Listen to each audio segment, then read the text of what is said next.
for your usual Thursday Celtic blether. I've actually just been called in the last minute, so I've got nothing planned whatsoever. So this could be a fun first couple of 5-6 minutes. How's everybody? How is everybody going? And I'll just go to the comments right away while we're waiting on people to join us. It's quite mad, this, as I say. I think I'll go to Jungle Lion first. Jungle Lion, afternoon. And Jungle Lion asks, is there going to be a tifo on Sunday or not? I haven't heard anything, but I don't think relationships between the Green Brigade and, or the North Curve and the Celtic board have changed from the end of last season. So I would very much doubt that there would be any sort of tifo, unless it is one that they managed to sneak in, which would probably be on a smaller scale. And they'll maybe have a wee small protest regarding the lack of spending by the board so far. This is one of the things. I mean, we signed JSP on loan. The guy from Man City, well, he's still to be announced, but all decent outlets are saying that he's actually been signed. For me, it just seems like a body that's been brought into the door. We do need a centre half. I would rather not have one on loan from Man City, but that seems to be where we are at this precise moment in time. For whatever reason, we signed a centre half that we're not going to sign permanently. And that's not to say that JSP is not going to be a good player. He didn't get a game for Man City if you're a good player. And it's going to be. It's a strange one. It's a really, really strange one. As I says on Monday,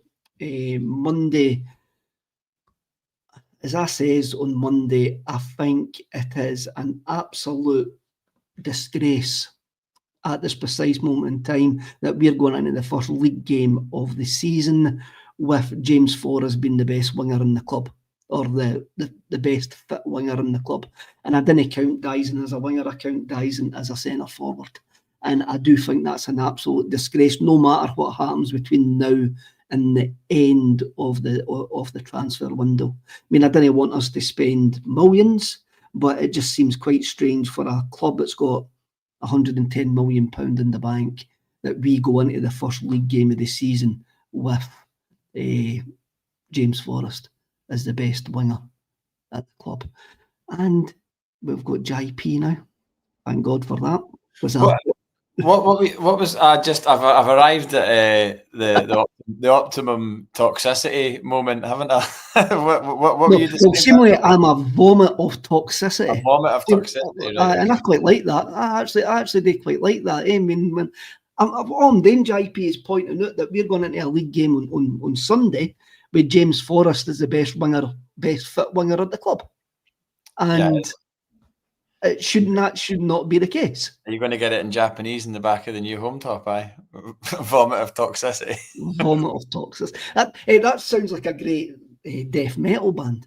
Vomit of toxicity. It certainly does. I was trying to remember what you were described as, but I didn't think you were that negative on Monday. I've heard you been way, way more negative in the past. No, I can't do nothing to change it, JP. I'm just pointing out that I'm not really bored about. Right, I haven't seen any of the signings, right? So Yamada could be the replacement for Kyogo. He could well be, right? But I'm just having a look at. I don't think anything since we walked out of Hampden has really been sorted. And when we finished at Hampden, we had Yang, and we've still got Yang, and we've still got James Forrest. And I just think it's a bit strange that we're going into known full well for 6 months that we're going to be losing Kuhn, that we're going into a league game where James Forrest is the best fit winger at the club. It doesn't have the freshness, the kind of revitalised feeling that you probably expected it to have, whether that was maybe even another player leaving. God forbid it would be Dyson Maeda, but like these guys have been here for a few seasons now, the majority of them. Yes, Kieran Tierney's coming. Obviously, you cannot like discount that as being a massive re-signing. I was there at the Newcastle game. I saw the reaction from a support that was there that aren't the people that go to the games normally. I think the majority of that crowd were probably accidental tourists, people that can't get tickets for regular home games. So, but even from them, the reaction to Kieran Tierney was unbelievable. Nygren obviously looks like a good signing, but overall there doesn't seem to be that kind of maybe the turnover that we were expecting. Were you expecting more people to leave? I'm not saying I want them to leave, but there's always that worry that Reo Hatate, for example, has been a guy that's been linked with a move for maybe two to 3 years now. Like, I mean, when he came in, everyone was like, oh, he'll be our next £25 million signing. That's not happening, right? But No. I know for a fact that he wanted away 2 summers ago. I was told that by somebody that I don't expect to be lying to me, right? So, and then he didn't get that move. It was quite apparent that he maybe was in a little bit of a huff about it. Whereas now, we're almost seeing like a reinvigorated Reo Hatate because he's got the goal of the World Cup at the end of the season. So it's kind of like, right, well, we appreciate that you've got the focus this season, but it's been lacking in previous seasons as well, I would say. But if we've got a 100% focused Reo Hatate in the starting 11 this season, then that's a different prospect to maybe last year's Reo Hatate or the season before's. I didn't think about that. I really didn't think about the well, World he's Cup at the end of the season. He looks quite lively, doesn't he? I mean, I've not seen every single game of this pre-season, but it does have a kind of a zip about him. I don't know if that's just because it's pre-season or not, but his patter in the press seems like to say, well, this is my shot at playing in the World Cup. I'm not going to get another shot in 4 years' time or 5 years' time. So because of my age, so if I want to have a World Cup campaign with Japan and play, then I'm going to need to play my behind off this season for Celtic and put up numbers that would normally get you a move to the English Premier League. And maybe that's what he's looking for at the end of this season. Maybe that's what the conversations have been with the pathway, whether Maloney has an input in that or not, I don't know. But with Tisdale, Brendan Rodgers, whoever, they've maybe had a chat and said, right, you're not going to move this summer. You don't want that upheaval. You don't want that uncertainty ahead of going into the season. You want it. You're going to play every game pretty much. You're a starting player for us. Rodgers has said that it took a while to get into his head. He's in his head.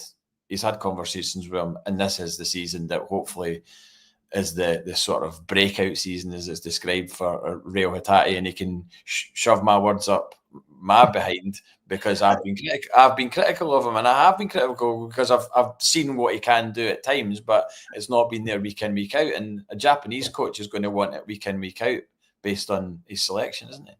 I mean, look, he might even think himself there might be moves on the table for him. His agent might be going, by the way, I can get you a move, and the player might be going, no, I'm guaranteed football here. If I move somewhere, something could go wrong. Even like something could go wrong here, right? Aye. Like, so I may as well hang on here the now until to see if I can get into the Japan squad for the World Cup. And that's where we could be. I'm quite glad that he's staying. I just want guys that make me smile and that can do unusual things on a football park, and that is one of them. I wish they would do it more, like everybody, but I like to see entertainers, and that was something that we lacked towards the end of last season. We really did lack guys who entertain me. Basically, I just want to see guys that look like they're enjoying playing for Celtic, and that was something that didn't look like for the last 3 months of last season. There was guys there, couldn't be one of them, just didn't look like he enjoyed playing for Celtic, and that's something that I can't really let go. I mean, I understand the market that we're in, understand what we're trying to do, understand that we try to sign players for X amount of money and sell them for X amount of money. We promise them if you do well in 2 years and you outgrow the football club, then we're not going to be difficult to deal with as long as we get the money that you think you're worth. I'm happy with that. And I don't pin a lot of things on transfer fees, because you can get everybody that I've heard speaking about Nygren went, well, he's worth far more than what we've actually paid for him because of the circumstances of his contract. I'm just having a look at the holes in the squad that were there towards the end of last season, and holes that we knew were going to come up, i.e. Kuhn leaving. and we haven't sorted them out yet. We still haven't got that big bad guy in the middle of the park that we actually need. I think we need a big athletic, physical player in the middle of the park. We might have a backup for Tierney and Amura. That's still to be seen when he plays at a competitive level. I just think that we're going into this first league game of the season, and there is an air of negativity because the glaring holes are still there. And I don't think I'm negative being saying that. I'm just going. The first home game with Rodgers was at home at St Johnstone, wasn't it? Did we not draw 0-0? Am I making that up? There was a negative. I remember the players got booed as they were going round doing the lap of honour, or certainly feelings were made known. Am I misremembering this? I wasn't actually at the game, so I can't remember it because I wasn't there. I missed that game. Shame on me. I know I shouldn't be missing games when I've got a season ticket, but I had something. I can remember them doing the lap appreciation after a 1-0 victory, and the crowd weren't very happy. I think that was against Ross County. I think that's one of the worst games of football I've ever seen. And yeah, the crowd were quite hostile. That's the season. That's the season that you saw Alistair Johnson mouthing the words, "My God, we've won the game." We're still getting booed, but I'm just going to look it up just very quickly because it's bugging me. Scottish Premiership. Nah, we beat Ross County 4-2. There was a St Johnstone game. It wasn't the first home game. It wasn't Flag Day. It was the second home game on the 26th of August. We drew 0-0 with St Johnstone. So we beat Ross County 4-2. We won away 3-1 at Aberdeen, and then we drew 0-0 at home against St Johnstone. And that's obviously that was the summer that we made an absolute mess of the transfer window. So I remember not being at that game. I think I was working a gig, but everybody was saying, we were Liam Scales was terrible in that game, and we didn't have the appetite and all the rest of it, and that was the summer that we spent really badly, and all those players that are now gone. So we're not really good at doing summer transfer windows. Even last summer, it was all kind of last minute, wasn't it? So if we were in last summer right now and we hadn't signed Trusty, Engels, or Ida, there would be the same unrest. I'm still prepared to give them the benefit of the doubt that there's moves afoot. I don't expect us to go out and now sign a striker that's going to break our transfer record. I previously thought after January, when we let Kyogo go and didn't sign anybody, I was like, right, well, in the summer, surely we'll go out and get the big ticket signing up front that is going to vie with Ida for a place. But then we have these curious signings of Callum Osmond, Shin Yamada from Japan. Hi, Paul. These signings that have come in are not really what any of us was expecting. We were expecting us to go out and spend a bit of the Kyogo money alongside some of the money, like you've said, is in our bank. So that's completely skewed everything in terms of what we're doing up front. I mean, the chat yesterday and the day before, Paul's asking other folk, like, who do you think is going to start on Sunday? And everyone's saying, I think Yamada's going to start on Sunday. Like, based on, I've not even seen any of him playing for Celtic. He came on for the second half, and there's people that are diehard, long-time, hardcore Celtic fans going, I would say Yamada should start on Sunday. And you're like, what? I mean, if that was to happen, you might as well sell Ida now, because what faith can you possibly be putting in a striker if you're going to start a guy that was going to be assessed after he arrives at 25 years old from Japan? That's playing with someone's, not emotions, but it's playing with their future and this season. I mean, where is the trust in Adam Ida if you're not starting him in the first home game of the season? Are you honestly then expected to go to Adam Ida when potentially, if Yamada doesn't hit the ground running, as everyone's suddenly expecting him to do, you expect him to just be like, all right, we need you for this really crucial Champions League away game if we get there. And we want you to lead the line. It's like, well, you didn't want me at home with St Mirren on August 3rd, so why am I suddenly needed now? So I think that would be a really, really poor call if that was to happen, regardless of what anybody says he does done in pre-season. But it is a poor call, but it's a call that shouldn't be getting made, because all their eggs should be in the basket. And we should actually know by this point the team, the basis of the team going forward, and we don't.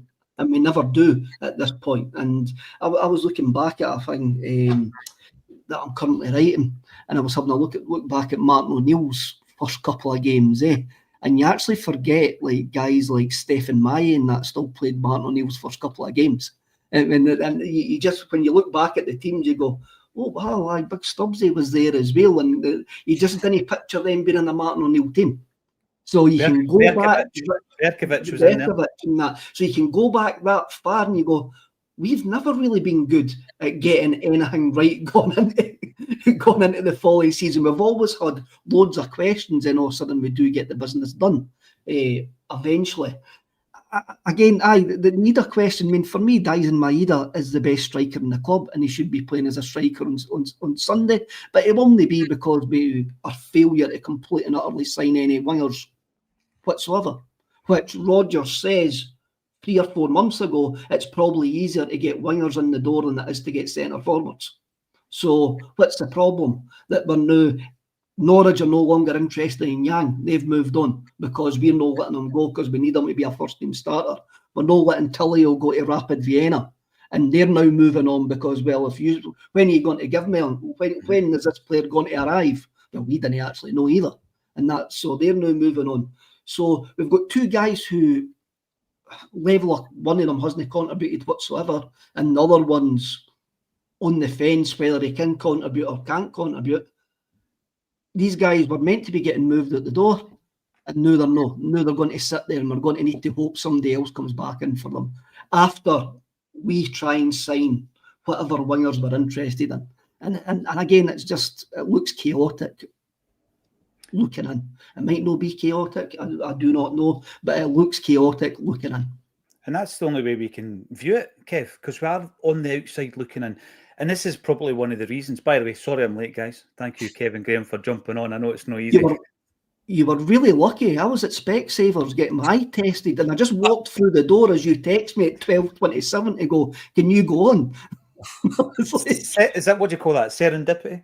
Yeah, I was held up on a call. Apologies about that, chaps. But it's always great to catch up with JP and Kev as well. But we're always on the outside looking in, Kevin. You're never going to know everything that's happening, but we do, constantly on here, we do talk about that lack of communication.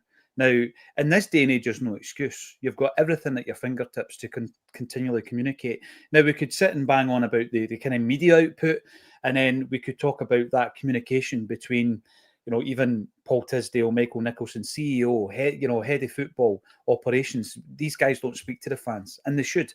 And I think there's a little bit of contempt there, guys. And I want you to let me know. I know you guys are both season ticket holders. As a season ticket holder, at this moment in time, feeling dissatisfied with the investment in the team and in the stadium, I think back to that COVID season where, it was completely unusual and all the rest of it. But there's been other examples, Kev, like when, the Ronnie Dyler era, for example, the communication went through the roof because they had to communicate to get people coming back to the games. And it was like that during COVID, where it was like, what did we get out of that? We got nothing. We got a 50 quid voucher and a terrible Celtic TV link. That was it. And I don't know how much accumulatively that brought into the football club, probably £20 million plus. But that's very quickly forgotten about when everything's rosy again in the garden and we're winning trophies and all the rest of it, and the season ticket sales are at their maximum and we're selling a lot of merchandise. It's forgotten about. So they no longer feel the need to communicate with us, Kev. And that's a frustration because I think that breeds a bit of contempt. It does, but it does breed contempt, and I think their messaging is off. I mean, obviously they keep on sending emails trying to punt you merchandise and stuff like that, which is their way. And I don't want to know what their game plan is. I just want to see their game plan in action. I didn't want Paul Tisdale to come out and go, "This is what we're looking at," right?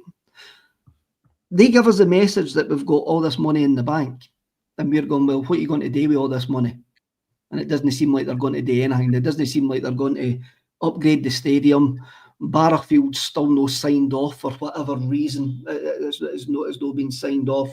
What he's doing with Lennoxtown, if you've spent all this money on Barrowfield, what he's actually going to do with Lennoxtown then, because you actually need to run with the two of them? Who actually knows? So we have over £100 million in the bank. Guys, clubs that we should be competing with, as Quinny quite rightly says, on Monday, your Bruges of this world, the Copenhagens of this world are going spending £10-11 million €10, 11 million euros on players because they know basically we've now got a European League and the Champions League. And by the way, you get real money for being in that. So they want to make sure that they're in there and being competitive. And that's all I'm asking. Are we going to Europe and be competitive? I want to win a knockout tie in Europe before I snuff it, because I've only seen us win one for 20 years. But you're going, well, that's all I want us to be. So tell us why you are not taking this step. Tell us why you are not addressing the holes that we've got in the squad. Because if we want to be competitive in Europe, everybody in that squad can be replaced. So we should be bringing in guys who go, oh, he can plug in and play. Well, that's what, going back to what I was saying at the start, and you missed that, Paul, but I was saying that there hasn't been this sort of refresh of the squad that maybe we might have anticipated and thought that. I don't like to think of us losing players that are first team players, but what I would always say is, going back to Lennon's comments about the Champions League qualifiers, which are essentially exactly what 5 years ago, season 2021, so 5 years ago, he said after the Ferencváros game, there's players in there that don't want to be here. I don't want it to be the case that there's players currently at Celtic that don't want to be there. I'm not saying there is, not heard anything to suggest there is, but if you go by this sort of usual cycle, I mean, look at the comments that Nicholas Kuhn made when he got cornered in Como last week. I don't know if you saw that, the little bit to camera where he was. They were just basically trying to make him say like rubbish stuff about Celtic. That's what they were pressing him to be like, yeah, I was unhappy, didn't like it, didn't like Glasgow, all the rest of it. But he was very positive about his time. But he also said that there was a plan for 2 years.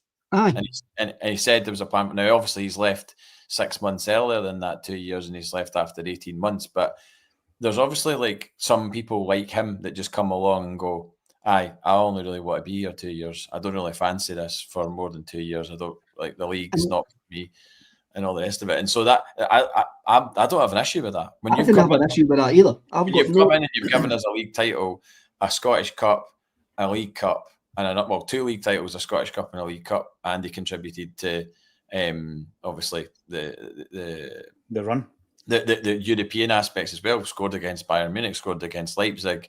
You know, that's what added zeros to his transfer fee at the end of the day, combined with his stats and his age and everything else. So that I've not got a problem with that. That's exactly the type of thing that we should be doing. But it's when players stay beyond their time and maybe get a bit too comfortable or whatever, you know, and maybe there are players in the first team that want to be here, but maybe don't have that same appetite, you know, like where you've done everything, you've won everything multiple times, and that's a concern.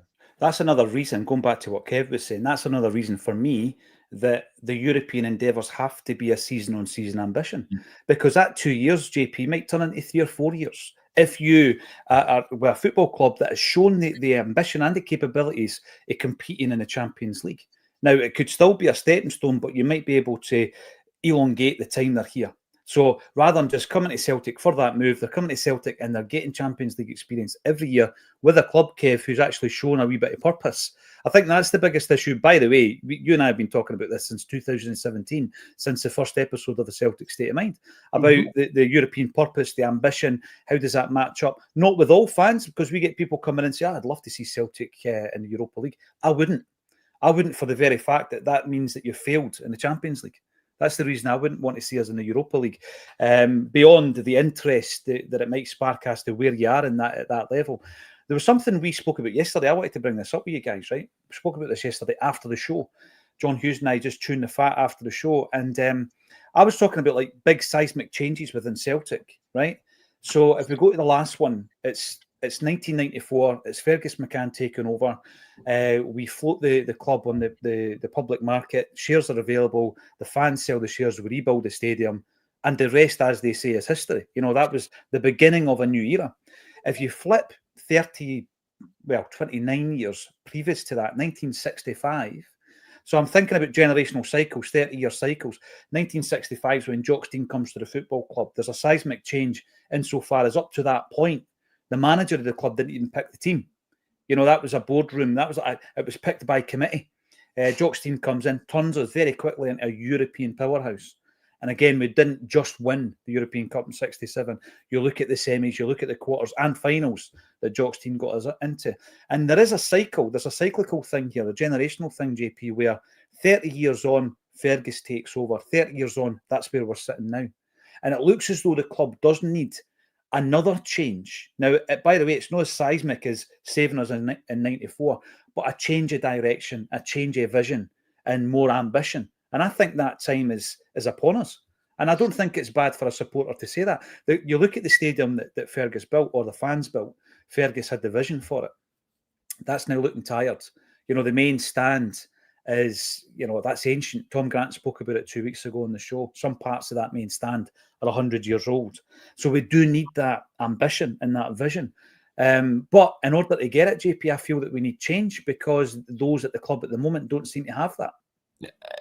It feels right now that everything that we've got in place right now, should we negotiate the Champions League qualifiers and get into the Champions League? Because obviously, hearing everybody speak about it in the last few days, you become aware that the European football's changing, and you know, I would say we have to qualify this season, not just because of the immediate money that we get, but because of the impact that it'll have on qualification next season, the season after that, the season after that, because it's all of a long game, isn't it? It's not all about this season, got to get the money in this season for the Champions League. It's about, you know, building our coefficient and dragging us up quite a few places in that table, so that we're not languishing when it comes to seedings and pots and all the rest of it. And, you know, everyone sort of rightly said, wonder if we were to get in the Champions League, what sort of draw are we going to get versus last season? Are we going to get a couple of big hitters, three big hitters in Atalanta, Borussia Dortmund and Aston Villa, and then the rest sort of achievable results in our favour? But it feels at the moment like we've got like the amount of money we've got in the bank, we've got quite a lot of assets, I would say, in terms of the first team, in terms of what we can sell. The stadium is primed for some sort of refurbishment.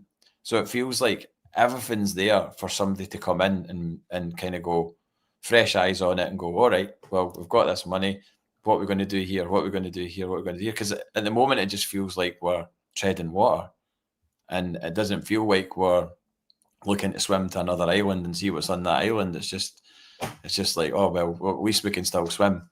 But that doesn't get you very far, and it's not going to progress us. And if you have been talking about this since 2017, who's to say we're not going to be talking about it in 2027? That's wild to think that would be the case. But we're heading there. We're heading to that point. Yeah.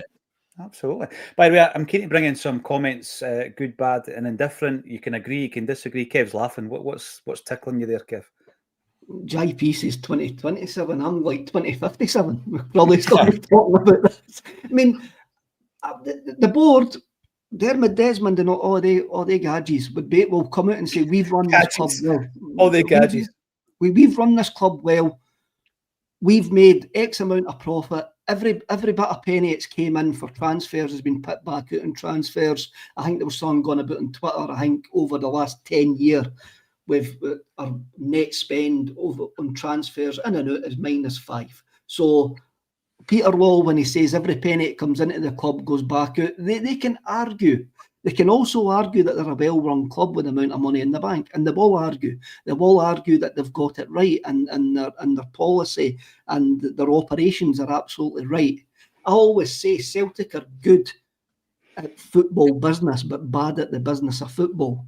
because some things get presented to them. The fact that they've got a fantastic support that gives them the majority of the money is easy. That's easy to sell to Adidas and all of that. But they can actually quite rightly sit there and point out all these facts, and they will do if anybody ever gets to speak to them. I would, right, if we didn't get a change of regime, which means somebody coming in and buying out Desmond, which is going to be extremely difficult. Why does Desmond not get to his son and go that to, is it Ross that's got more an interest? I don't think his other sons have got very much interest whatsoever. Go to Ross, right, go in and see if there's anything we can modernise. Stop this micromanagement, because that's a problem. If they give up the micromanagement, right, I wouldn't want, I'm not saying regime change, but give up the micromanagement and give folk jobs who have got a CV to do their jobs in modern football. That's all I'm asking. I'm not asking for you to be chased at the door. I'm just asking for you to have a wee look in the mirror and go, am I the best person to do this? Kev. That's it. But we've got 3 weeks left, and everything can change in that 3 weeks. It can. On Monday in the morning, actually, I think it's 8:30, although I will check that. We're going to be going live to do the draw, just to see who we get. Yes, 8:30 Central European time. Reminds me of MTV Europe when I say that. Central European time. We're going to have a wee look at some of the destinations that you may or may not wish to travel to for the qualifier. Some interesting ones in there, JP, that you might not have seen yet, but we'll run through that. But Kev, you're right. See all the aspects of the club that you mentioned there. They are absolutely run well. But it doesn't mean to say that they are showing the vision and ambition to match either the manager or the fan base.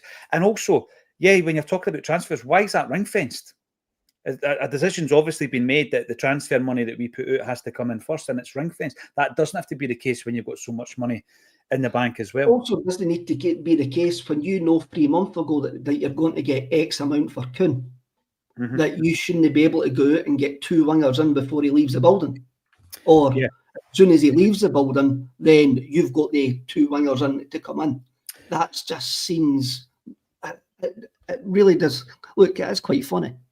I'm past the annoyed stage. Actually, they laugh at the fact that on Sunday I'm going to sit in my seat watching Yang and James Forrest coming on after 60 months. I've just thought of one of your analogies, Kev, and it's like, well, it's kind of like having like a really successful corner shop, right? That breaks all records in terms of there you go. That breaks all records in terms of sales in the area, all the rest of it. And that corner shop having a space either side of it that you could expand and get and make your corner shop even more successful. And those spaces are just like ignored, and then someone else takes them.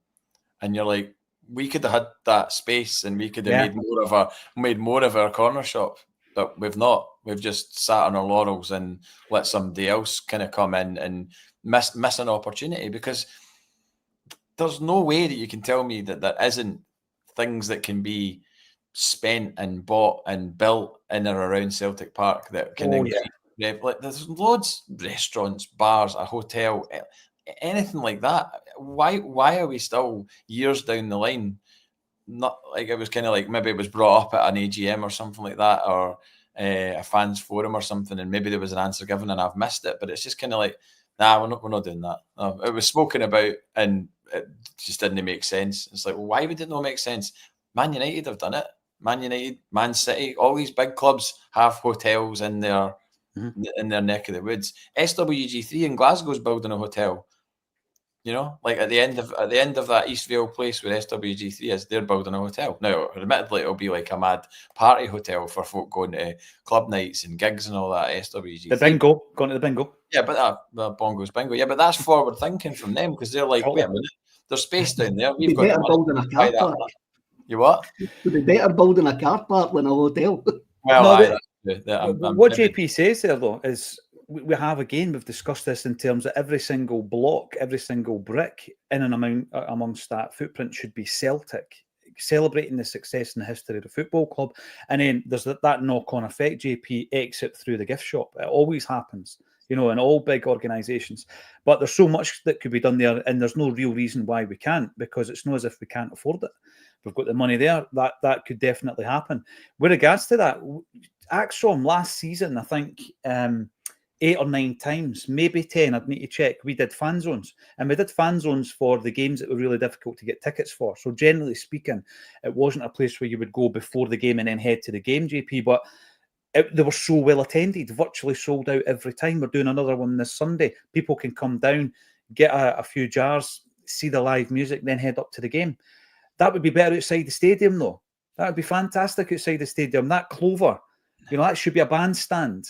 Get the live music going, get the fan zones, food, drink, good prices. People are hanging about and milling about anyway. So that makes sense. I mentioned Man United, and by the way, Man United have obviously put plans forward for a super stadia to replace Old Trafford, and there's AI videos of that floating around and all the rest of it. That to me seems mad that they would be looking to shoot for the moon that much, that they're going to do something like that. I'm not suggesting that, but when have we ever had anything really from Celtic that's made you open up a video or whatever and go, wow, we're actually like doing something different, innovative, and it's going to benefit the club going forward in terms of entertainment and also revenue.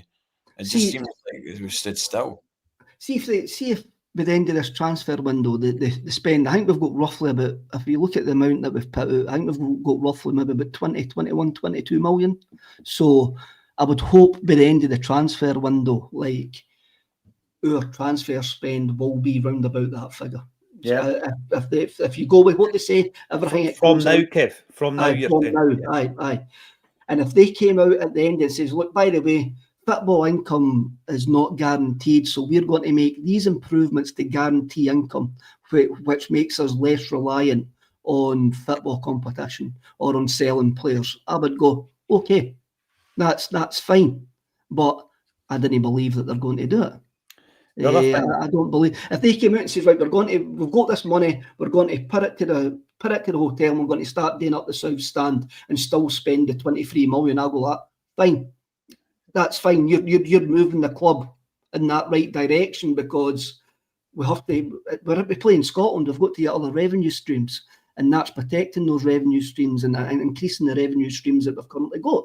Mm-hmm. But we do not know what's going to happen, and that's the worst thing. We also need to continue to remember that we have a 10,000 seat advantage on a certain other club, and we should be looking for every other opportunity to increase that advantage. They will be looking to bridge that gap. 100%. My mate James asked me last night, he was like, are you worried about them? And I was like, I wouldn't say worried, but I'm paying attention. Yeah, you've got to. You've got to pay attention. See, to say that you just ignore it is bad business. You've got to pay attention to your competitor if they are indeed the competitor. And I think someone said to me last week or the beginning of this week that there is a capability to increase the capacity at Ibrox to 60 plus, that it could be done. I'm not saying they're going to do it. It could be done. Would that jag Celtic into making a change? I don't know. I'm looking at the generations of change, 65, 94. We're in a generation of change now. Will it happen? 2025? Who knows? And by the way, I'm bringing this up, Les Watts. It wasn't the Father I Am Jolly. It's the Reverend I Am Jolly podcast. Get it right. If we're going to be moaning and groaning, get it right. It was a Reverend I Am Jolly, wasn't it? I mean, are any of us losing our minds, shouting or swearing or bawling? No. Are any of us really downbeat about this season? No, I'm excited. And if you ask me at the end of this season, if we were to be league champions again, doesn't matter by how many points. If it's a closer run league than it was last season, which I think it will be because other clubs have improved as well as them. If we were to have won the league, won one of the two cups, and got to the same exact stage in Europe as we did last season, I would be pretty happy with that, I have to say. I wouldn't be over the moon, but I would be pretty happy that we've at least not went back the way. Not getting out of that group in the Champions League, if we were to get there, is not progress as far as I'm concerned. We've made a rod for our own backs by getting out of it, so we need to get out of it again if we get there, of course. Your pal JP going at you, are you worried about Rangers? I'm not worried about Rangers. I'm always worried about ourselves, because we will end up defeating ourselves. because of everything that we've been speaking about in the last, I'm going to say 7 years. I've been talking about this for 7 years and longer when I was involved in the fan activism and that as well. I've been talking about this for close on 15 years. Don't out yourself as a fan activist, because you'll be I'm put not in the anymore. same, put in the same box as Jim Orr. You and Jim Orr. Perry activist, JP. I'm out of that game, and I find it interesting reading the comments about boycotts and stuff like that. And there are certain folk, they certain level of boycotts, but the bottom line is you're never going to get 100% buy into a boycott. You'll get folk saying, you're not telling me what to do. And you'll also get folk who are just happy to turn up for the day out. You look at the outrage, absolute outrage that was online for the Newcastle game, and still 35,000 Celtic fans turned up. Yeah. Kev, can I just say? And I agree with what you say on Monday, Paul. The change will come from within. Yeah. And for that change to actually happen, we've got to fall off a cliff. Now, or, and this is the big or for me, is the fact that there's enough people who have got a real interest financially in Celtic, who may not be major shareholders, who, because they're wealthy, they're likely to be in that category, guys, of being able to see things before they happen, rather than waiting until that inevitable fall happens. So I think people, if they get their heads together, that could force change. However, in terms of boycott, I'll just give you my opinion on a boycott. Obviously, I was there. I remember the boycotts back in the 90s. I remember being angry with my old man for not letting me go to the games that we were boycotting. I do remember that, and I remember it vividly, but that's not where I am here in the here and now with Celtic. I don't think it's a good idea to harm the club financially. Absolutely, JP. Talking out loud, we're not trying to suggest that we're at a boycott stage or anything like that. Absolutely no way. But I don't know. I work for a company that is always looking for fresh ideas and fresh revenue streams, all of that. So, I mean, you'd expect a football club that of Celtic size to be in that situation as well. Now, going back to football and things, is Brendan Rodgers happy right now? There's so many little you've said he's not quite got to Terminado levels, right, or a million wingers, but there's things that he's mentioned. The ambition comment, that was absolutely that hit me really like lead, because it was just like that's not a good sign to be saying, it depends what your ambition is. So who's he talking to? Is he talking to us as supporters, or is he talking to them upstairs? And I think to be dicing with Brendan Rodgers' happiness at this point, if you are Michael Nicholson, Peter Lawwell, Dermot Desmond, whoever, to be dicing with his happiness and contentness as a manager to the point that if there's a contract on the table and he's got a pen in his hand, then you want him to sign that contract, because genuinely I don't know why or how we would get a better manager than Brendan Rodgers with the passion that he has for the club.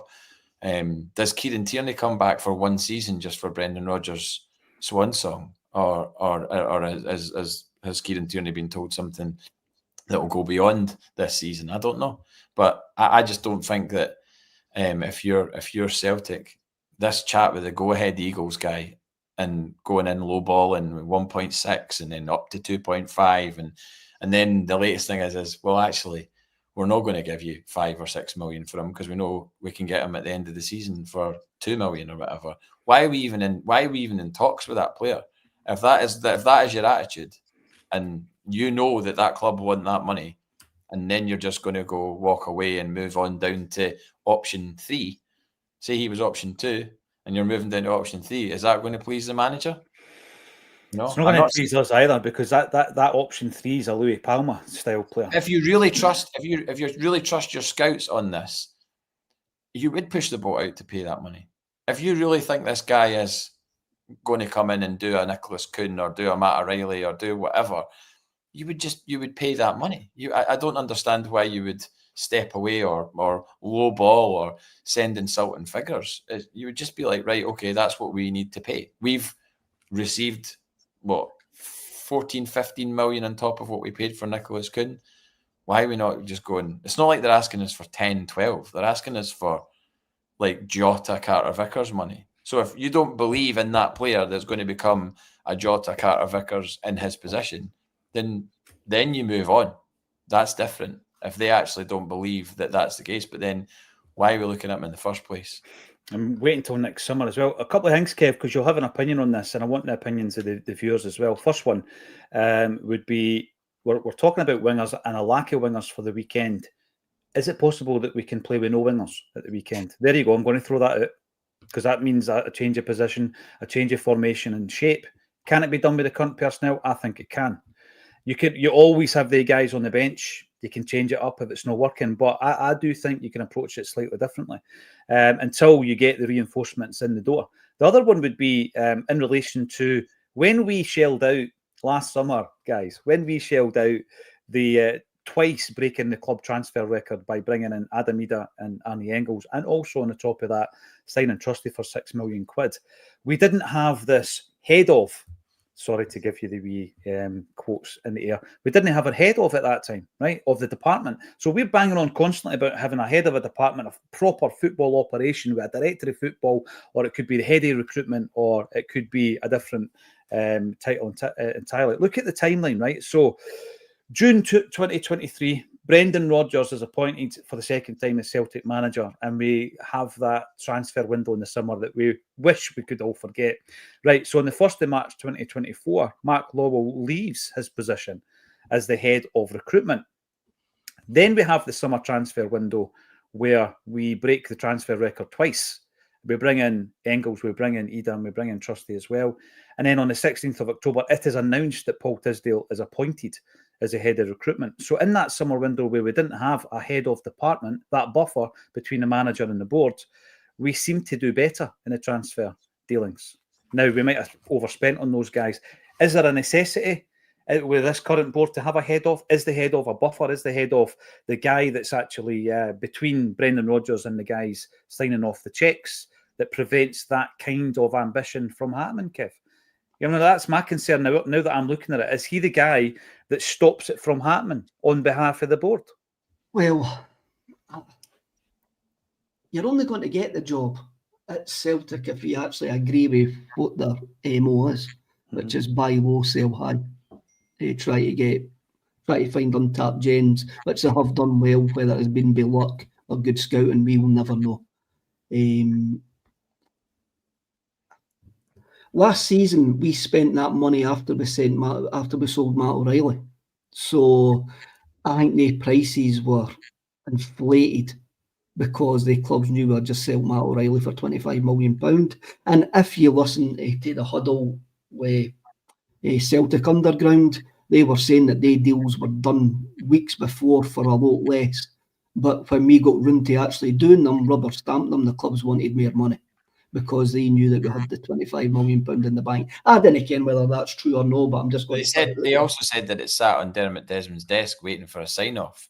And he just, I don't know what he was doing, but he wasn't looking at those offers, which led to them us having to pay more. But again, you have a look at, we sell Matt O'Reilly, we paid for the guys, right? So did we possibly overpay?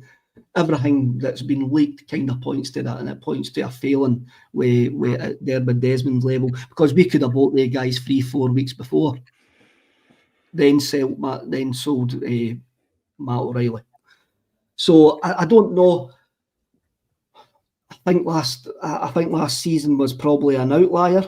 I knew that especially Colin and that all wanted to actually think that we'd break our transfer record this summer. I don't think that is going to happen now. I think we've reverted back to type.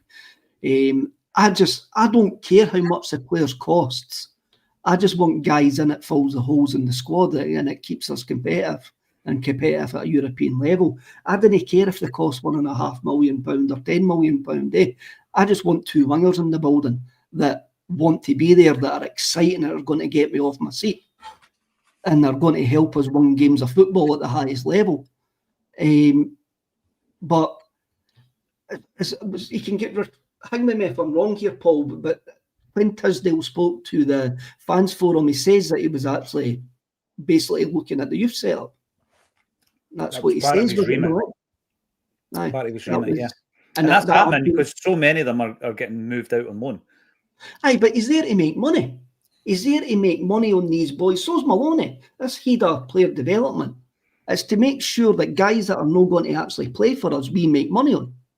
That's what Tisdale and Maloney's remits will be. If we get a player for the first team, that's brilliant. But it's not the be all and end all. The be all and end all is if we punt Yang or punt Tullio, we actually make a profit on them. That is what they're there for. So basically a long-winded way is I still believe we're working like we were working last year. You've got the recruitment team and Rodgers. I don't think Tisdale's really involved. Interesting. Now, when we jump onto the no playing with wingers, oh my God, I don't know why it's giving you the thumbs up. You did the thumbs up. We're happy. It copied. There we go. Is it working? It's not quite as out there as Craig Levein no playing with a striker for Scotland, JP, right? I mean, we've got the players. So if you imagine a team, and by the way, I never really thought about this because my team is already set up. Schmeichel in goals, AJ at right back. I know he's not got much game time in his legs. Kieran Tierney at left back, and your two centre halves, Trusty and CCD. That's how I would run with it. If you're not playing with wingers, then you can flood your midfield, play with two up top, and then your fullbacks then at that stage are overlapping. And when your left fullback is overlapping, AJ just slots in to a 3 when you're on the attack. I think it's easy enough to do it.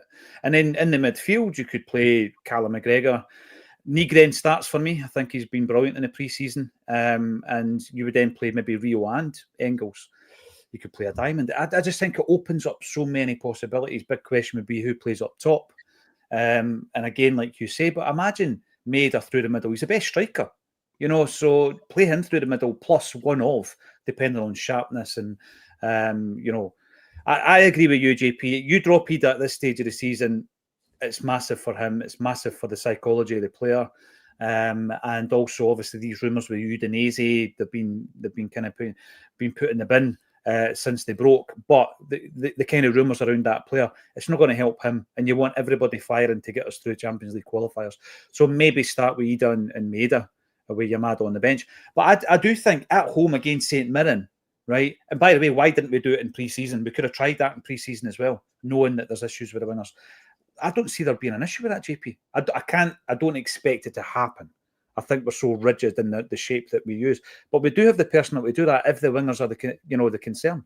Well, I certainly hope that we've used the time in pre-season and training and everything else, and the way that this pre-season's been stacked in terms of we've not flown halfway around the world and then, spent a couple of weeks there and then flown and had games in between, like 3 or 4 games while we've been there and then flown halfway around the world back. It's been quite well structured, I would say. And so I would hope that we've used the time in between to work on other formations and everything else, because Brendan Rodgers has said in many press conferences that he's not beholden to playing the same way every single time. But I guess it depends on the personnel. So maybe with a few additions, whether it's Tierney, obviously can play at centre-back as well, whether it's Nygren as well, I don't know. Maybe these things can maybe push him in a different direction. We'll see. I would like to be able to think that we can play several formations, several styles, given the quality of player that we have at our disposal and the quality of manager. But yeah, I mean, I just I think the Jota injury has been massive in terms of, and first of all, losing him as a player and him not having the pre-season that we all were looking forward to him having, and having him back in sort of ready to rock, from like a new signing. Well, yeah, totally. But then to lose him to an injury for that length of time from a game where it didn't really matter. It wasn't as if that was a must-win game or anything like that. It was just an innocuous foul or tackle at Tannadice, and that was it. And he's gone, and that then completely affects everything in the direction of conversation that we're having and everyone's having about the wingers and everything else. Because we've got a fit Jota right now, we're probably not running around with our trousers on fire quite as much. But the fact is that, and also, like you said, Kev, we would have let Yang go if Norwich City wanted him. We would have let Tillio go to Rapid Vienna if that was indeed both true. So I think that it can't be downplayed how big an impact that has had on everything in terms of forward planning and everything else, because you're like, don't want to maybe go out and spend like 10 million on 2 wingers and then have Jota back and then have like a really difficult situation where you've got all these guys fit and you can't play with them, but at the same time you don't want to sign nobody. So it was interesting to see. And by the way, I did a wee bit of research. It's Pusey. Like it. Pusey. Yeah. Pusey. Pusey. Yeah. Pusey. Pusey. That's from Google, the English surname Pusey. So I've read what Pep Guardiola said about him, and that certainly encourages me that we've signed somebody that is not a wee guy. You know what I mean? He's got Pep Guardiola's endorsement, and if you've read anything that he's said about him, then you would feel a bit more encouraged about the level of this guy that's coming in. I think domestically it should be quite straightforward for him. Champions League's a different kettle of fish, of course, but the majority of our games are domestic, and whether or not he's been brought in to like rest Carter Vickers for domestic games and not put as much pressure on him to play as many games and hopefully have him available for the Champions League big ticket games, then you're kind of winning on both fronts there, really, that you've got a guy that you've obviously got to give game time to. He's not coming up here to sit in the stand. He's coming up here to play. That's surely going to be in the terms and conditions of the loan. Otherwise, what's the point? Because apparently there was interest from Strasbourg and other clubs and whatnot. So he's obviously been given some sort of assurances to come here. And as much as I don't like Man City, a Man City youth product is head and shoulders above probably the majority of the rest of them in England. Can I, sorry Kev, because I've not asked you your opinion on the formation yet, but on Simpson Pusey, is that right? Pusey, there we go, right, Simpson Pusey. On that front, when you look at our version of that level, right, that's the Celtic B team, JP. Now, the Celtic B team were playing the other night, and I've shared this with Kevin and the guys in the group. You know, in terms of the coverage of that game, right? If I could watch that game and I can't get to it, I'd watch it. 100% I'd watch it. There was a guy on the bench, Philip Scorb, 17-year-old from Portobello, who we've spoken about on this show a lot since he was about 14 years of age when Celtic got him in. I want to see players like that. I want to see, you know, how they're doing and how they're progressing. In terms of coverage, there was 3 tweets about that game. Right now, this is the same level. If you want to compare what we've got compared to what Man City have got, because we've just plundered their team, their second string, if you like. It was the team was announced, the half-time score was announced, the full-time score was announced. Now, what does it take to send somebody for the media team there to actually give updates if it's not going to be screened live? But I actually believe on Celtic TV, if you're paying a subscription, as I do, you should get all the games on it. You should get all the women's games on it as well. Give us all the games. It's no difficult, you know. And it's one of the things that a lot of these games are being recorded for scouting purposes anyway, for data, data purposes. So I just think to myself, you know, we're bringing in somebody from the Man City, that second tier of Man City. Look at our second tier. It is miles away, and we're not even trying. We're not even trying to make it better and actually get fans involved. I think with a season ticket, you should be able to go to the games anyway, and the women's games. You know, these kind of things, it would cost the club nothing. It would cost the club absolutely zilch. And I know, Kev, you went into some of the games last season, I think, the B team games. What's your thoughts, Kev, on the chance of a change of formation? Not whether or not it's going to happen, because I don't think it will, but we could certainly do that, couldn't we? I think, but one of my biggest regrets of Kyogo leaving is not seeing him as a front two with Maida. Imagine how exciting that would have been. Kyogo and Maida through the middle. We never did it. He's at Birmingham City, isn't it? I mean, like, absolutely wild that he's at Birmingham. They've totally won a watch. He'll do really well for them. He'll be a hero. He'll be a massive. In fact, it would not surprise me, JP, if we got a move in January based on a phenomenal first half of the season for them. A move to another English club. Maybe that was the thinking. Maybe possibly. What do you think, Kev? We could manage with what we've got without wingers against St Mirren on Sunday. It's not something I've really thought about for one of the reasons that you've actually says, Paul, that it's not going to happen. We're either going to go to a variation of a 4-2-3-1 or a 4-3-3, and that's what Rodgers has constantly played, and he's not going to change the way that is.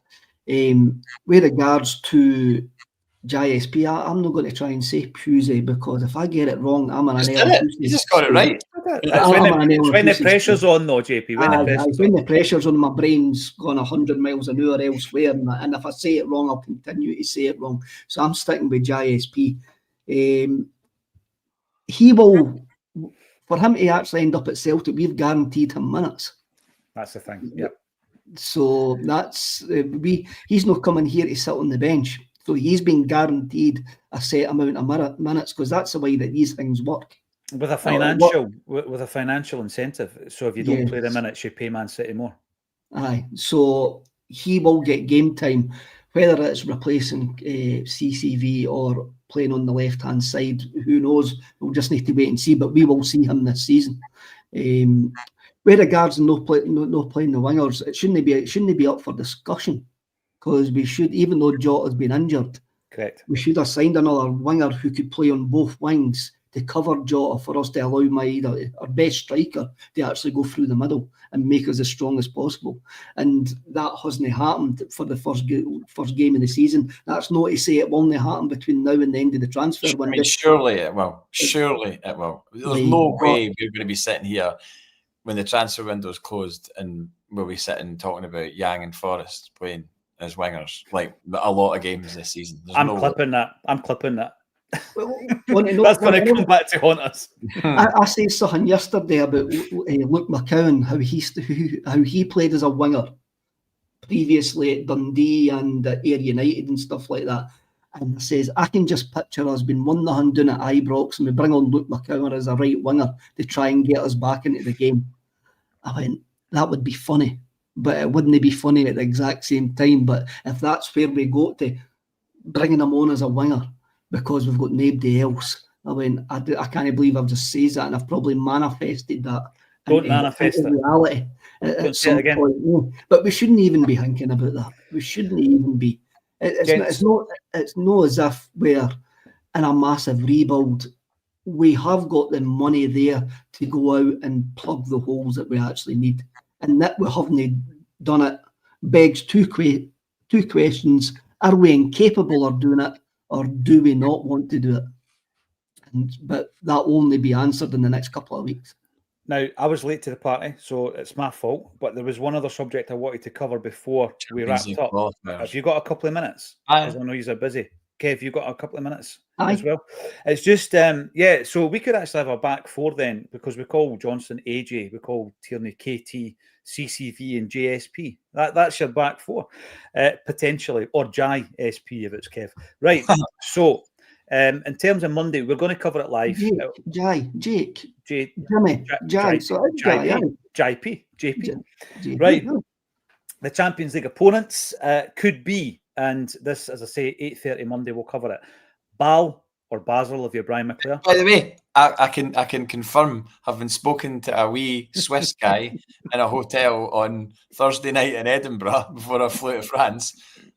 We just got talking to him at the water fountain, and then I was like, blah, blah, blah. I don't know too many places in Switzerland. I went, is it Basel or Basel? And he was like, Basel. It's Basel. It's Basel. From a wee Swiss guy. So Chalky was right. Chalky was right all along. It's Basel. It's Basel. There you go. We're not going to call I've been saying Basel since 2002, since we got beat off them in the qualifier. It became in vogue, didn't it? It became like that. You call it Bal. Do you? That means the recording on the Celtic Cross Collective's EP is wrong. I called them Bal on that as well. You need to redo that. Basel. There we go. Basel of Switzerland. Let's hope we get them now, or not. Sturm Graz. A Yeti returns. Yeah. Is he still there? Wow. Sturm Graz of Austria, Slovan Bratislava of Slovakia, or Kairat of Kazakhstan. This is where it gets interesting. Paphos of Cyprus, or Dynamo Kiev of the Ukraine, Qarabag of Azerbaijan, or Shendija of Macedonia. So they are, now by the way, Shendija, you look at that going, who? They beat Steaua Bucharest. We spoke about Bucharest last week, JP. I didn't expect that to happen. So it could be Switzerland, Austria, Slovakia, Kazakhstan, Cyprus, Ukraine, Azerbaijan, or Macedonia. Ukraine will get played in Serbia, apparently. Yeah. And I mean, these are the teams that we are now having to negotiate. And they're tricky ties, potentially, to go over there and get these results. I know, obviously, Slovan Bratislava, we beat them fairly recently. Other teams that I'm looking at, we have obviously played Basel in a few famous games in the past. But these are the teams, JP, that you want to avoid. You want to avoid these qualifiers, don't you? There's banana skins all over that. Well, there is, just because, like I said before, you don't know what stage of the season some of these teams are at. You know, they're unknown quantities. It's the peril of the tie. You know, it's always really, really nervy. But the good thing is, I guess, that we have the home tie second. So we've got, you know, a room margin for some sort of error away, whether it's a draw or whatever, or even a narrow defeat, to then bring them back and know what we've got to do at Celtic Park, rather than.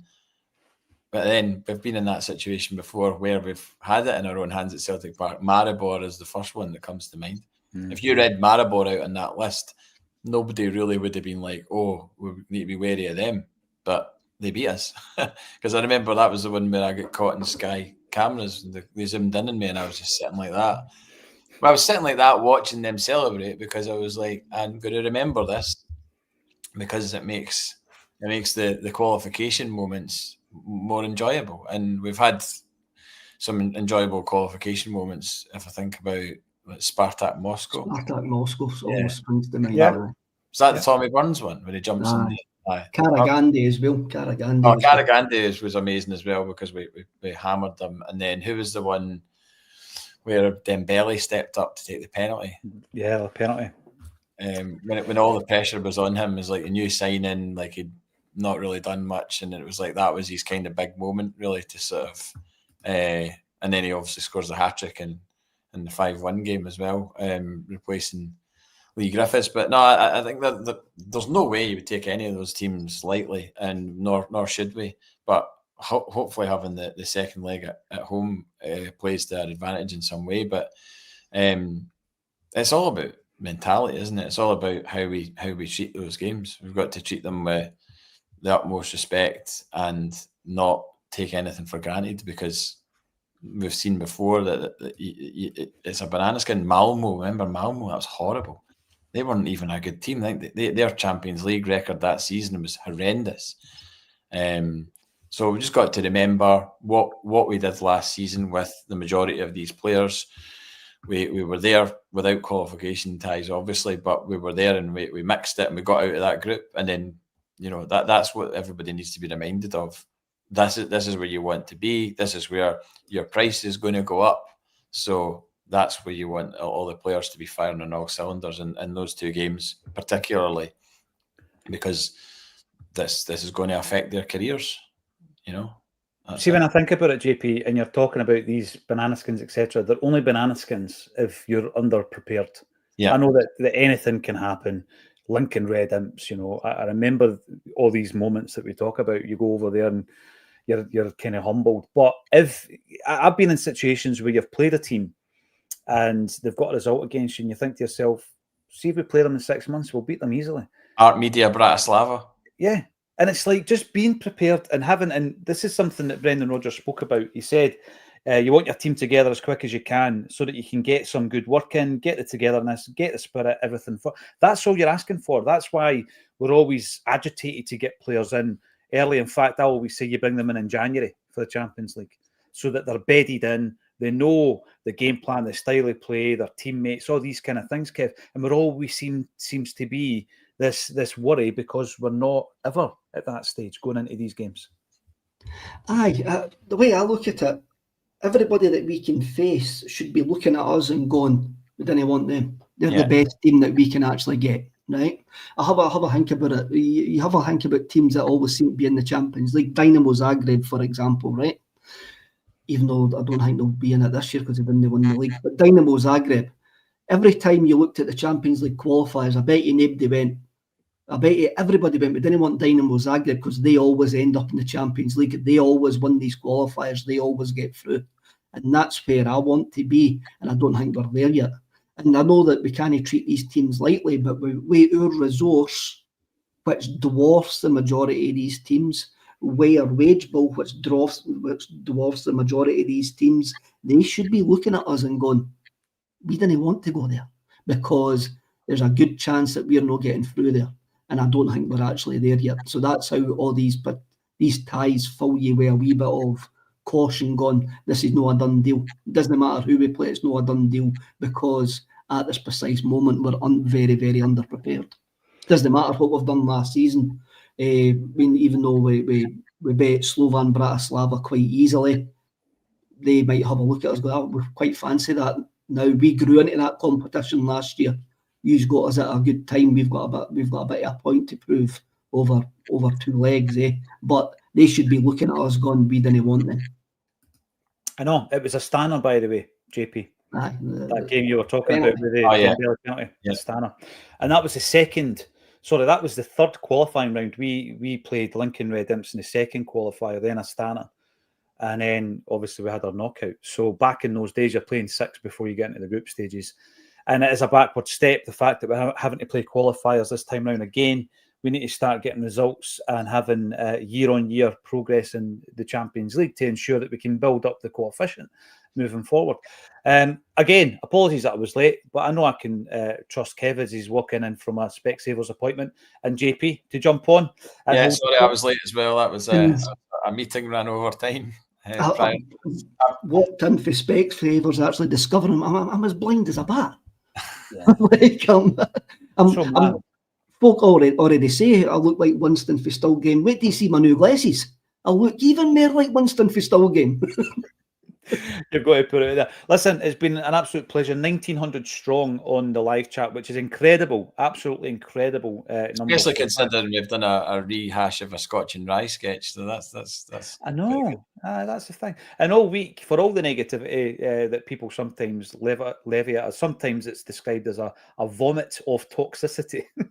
I think brilliant. That's what if I had to read it. His eye test. It was